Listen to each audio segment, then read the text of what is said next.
Want to go grain-free? Well, hopefully I'm going to help you out in this episode of Ask Yuri. Ask Yuri.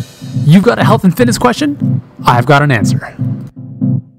Hey guys, how's it going? So I got a question recently from Tyler on my Facebook page who wanted to know how to go grain-free, because as you probably, maybe you're in the same boat.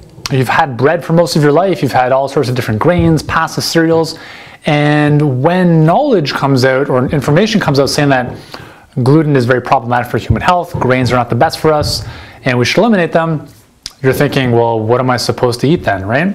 Believe me, I've been there as well. Most of my life, up until I was 24, revolved around bread, cereals, and pasta.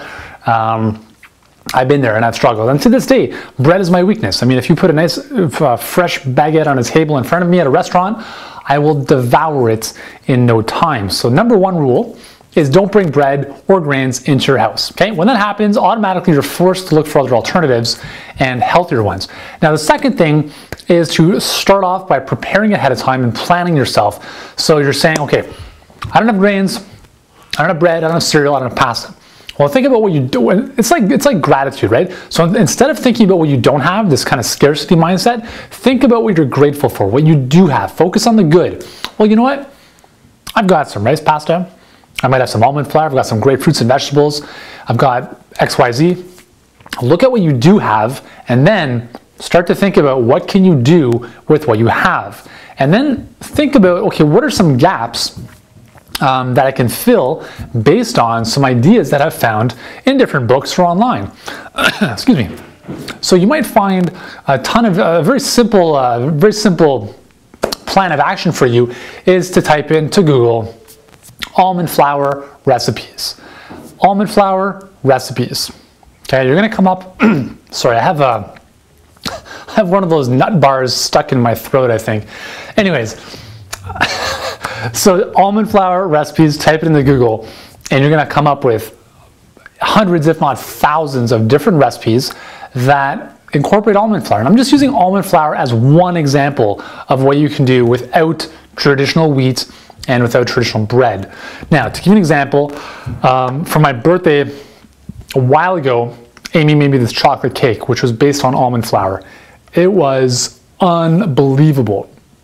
We took it to a party, and our friends didn't even know what it was made of, and they're like, "Oh my God, this is the best cake I've ever tasted."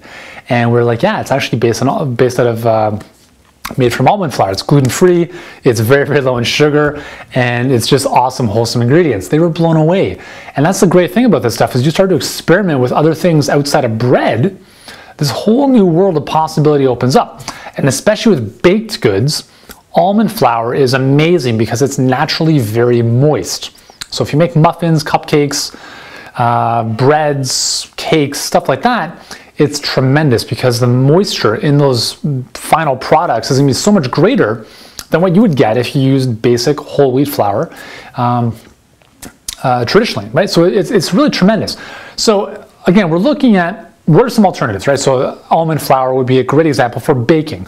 Now, what about sandwiches? Well, what can you do instead of sandwiches? Well, there's a lot of gluten-free bakeries, probably, hopefully, where you live as well. And they make breads from potato or bean flours or different types of flours, quinoa flour, almond flour, as I just mentioned. So you can try out these different breads that are gluten-free if you want to still have your sandwiches and your paninis and whatever else. If you want to kind of transition that way, that's completely fine. Another thing you can look at is instead of thinking about bread for your sandwiches, think about, can I use like seaweed, like nori or kale or lettuce as a wrap for my sandwich? Then you can put in some veggies, some fruit. Really nice examples would be, one of my favorites is a sheet of nori, and you roll that up with avocado, mango, some sprouts, slivered cucumber. It's awesome. Okay, there's all sorts of cool things you can do outside of the traditional peanut butter and jam sandwiches. What about cereals? Well, if you're used to having cereal in the morning, well, there's a whole world of possibilities outside of box cereals.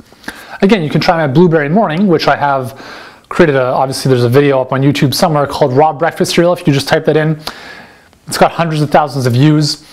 It's essentially a very simple and delicious cereal based on blueberries, walnuts, almonds, hemp seeds, coconut, and some almond milk. That's an amazing cereal that has no grains, no wheat, no nothing in it. Okay, what about pasta? Well, instead of having whole wheat or white pasta, just move over to a rice pasta, which is probably the most convenient and the most accessible, I guess, type of pasta you can find in most grocery stores. And again, rice pasta has no gluten in it, so it's great for people with celiac or gluten issues in general, and it tastes almost identical to wheat-based pasta. So those are some ideas to get you started. The thing is, you want to follow a plan so you're not thinking about this on your own, right? You're not like, oh my God, what am I gonna have for dinner? I don't even know what to make, blah, blah, blah. Have a plan, follow a recipe guide, have your menu set out ahead of time so you can get your stuff at the grocery store and prepare. Because the last thing you wanna do is get home from work, feel hungry, and then be like, oh my God, what do I make? I've got nothing. And then it's like pizza time or something else. So you need to plan ahead of time, and that is the key to eating healthy, and not just eating gluten-free, but just eating healthy in general, all right? So Tyler, I hope that helps you out. And if anyone else is wondering that same question, because it is very, very, very common, especially when I speak to athletes about removing gluten out of their diets. They're like, well, what do I eat? Well, there's a whole world of possibilities, as I've just shown you, that you can enjoy incredible nutrition, get enough calories, and feel completely satiated with some of the examples that I just gave you. All right, so if you've got any other questions, join me on Facebook. That's where I am on a daily basis to answer your questions. Post your question on the wall, and I'll do my very best to create a video just for you.